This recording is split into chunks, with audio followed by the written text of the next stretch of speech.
Hello everyone, రండి English నేర్చుకుందాం. Let's learn English. Friends, నేను చేస్తున్న ఈ వీడియోస్ కనుక మీకు ఏమాత్రమన్నా యూజ్ అవుతున్నాయి, కొంచెమన్నా ఇన్ఫర్మేటివ్గా అనిపిస్తున్నాయి అని మీకు అనిపిస్తే ప్లీజ్ వీడియోని లైక్ చేసి ఛానల్ని సబ్స్క్రైబ్ చేసుకోండి. మీరు చేసే ఒక్క లైక్ అండ్ సబ్స్క్రిప్షన్ అండ్ కింద పెట్టే ఒక మంచి కామెంట్ నాకు ఇంకా మంచి వీడియోస్ చేయడానికి motivation. So friends, if you like the video please do like, share and subscribe to my YouTube channel. So ఇంకా లేట్ చేయకుండా let's dive into the video. Previous వీడియోలో అడిగిన GK question, which river passes through the maximum number of states in India? Answer వచ్చేసి Godavari.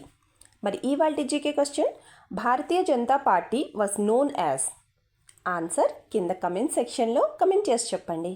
First sentence of this video, shampoo bottle ఎక్కడ పాడేశావు? ఈ సెంటెన్స్ని మనం English ఎలా చెప్పాలి అంటే, where did you drop the shampoo bottle? Where did you drop the shampoo bottle అంటే shampoo bottle ఎక్కడ పాడేశావు అని అర్థం. మరి ఈ సెంటెన్స్కి సంబంధించిన ఎగ్జాంపుల్ సెంటెన్సెస్ ఇప్పుడు చూద్దాం. First one, what did you do with all the shampoo that was suppose to be in the bottle? What did you do with all the shampoo that was suppose to be in the bottle అంటే బాటిల్లో ఉండాల్సిన shampoo మొత్తం నువ్వు ఏం చేసావు అని అర్థం.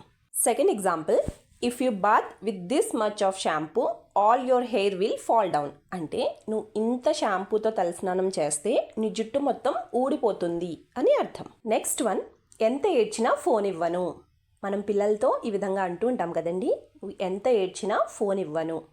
ఈ సెంటెన్స్ని మనం ఇంగ్లీష్ ఎలా చెప్పాలి అంటే, no matter how much you cry I won't give you the phone, లేదా no matter how much you cry I will not give you the phone అంటే నువ్వు ఎంత ఏడ్చినా ఫోన్ ఇవ్వను అని అర్థం.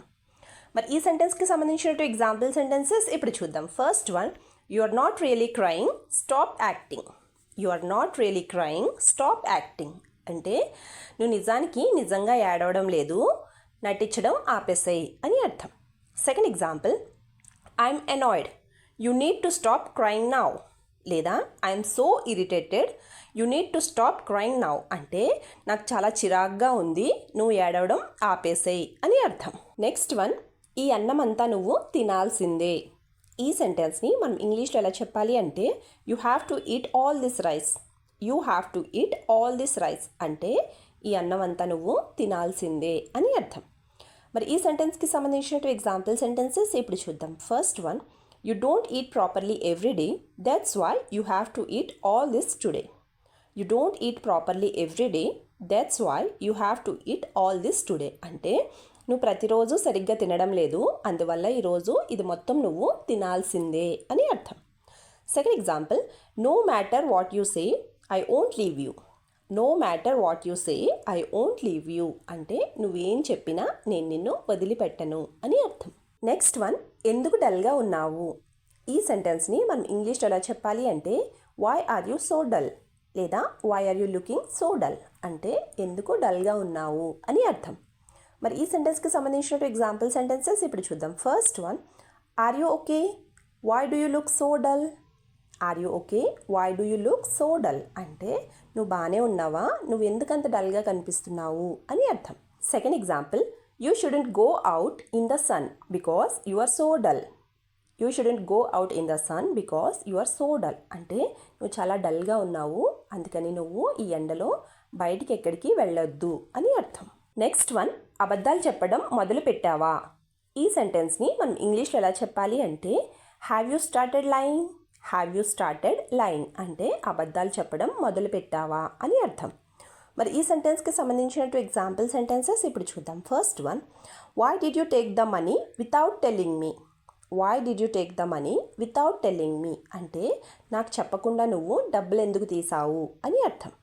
Second example, if you lie like that again I will hit you hard.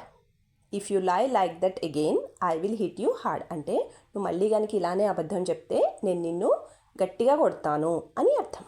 Last sentence of this video, చెప్పులు ఎక్కడ మర్చిపోయావు? చిన్నపిల్లలు ఈ విధంగా మర్చిపోతూ ఉంటారు కదండి. సో చెప్పులు ఎక్కడ మర్చిపోయావు? ఈ సెంటెన్స్ని మనం ఇంగ్లీష్లో ఎలా చెప్పాలి అంటే, where did you forget your slippers. Where did you forget your slippers అంటే చెప్పులు ఎక్కడ మర్చిపోయావు అని అర్థం. మరి ఈ సెంటెన్స్కి సంబంధించిన ఎగ్జాంపుల్ సెంటెన్సెస్ ఇప్పుడు చూద్దాం. First one, how did you manage to get on the road without shoes. How did you manage to get on the road without shoes అంటే షూస్ లేకుండా రోడ్ పైన ఎలా నడిచావు అని అర్థం. Second example, go and see if your slippers are at your friend's house. Go and see if your slippers are at your friend's house అంటే నీ friend వాళ్ళ ఇంట్లో నీ స్లిప్పర్స్ మర్చిపోయావేమో, వెళ్ళి చూసిరా అని అర్థం. వీడియో లాస్ట్ వరకు చూస్తున్నారు అంటే నా వీడియో మీకు నచ్చుతుంది, అలాగే నా వీడియో మీకు ఎక్కడో చోట యూజ్ అవుతుంది అనే కదండి.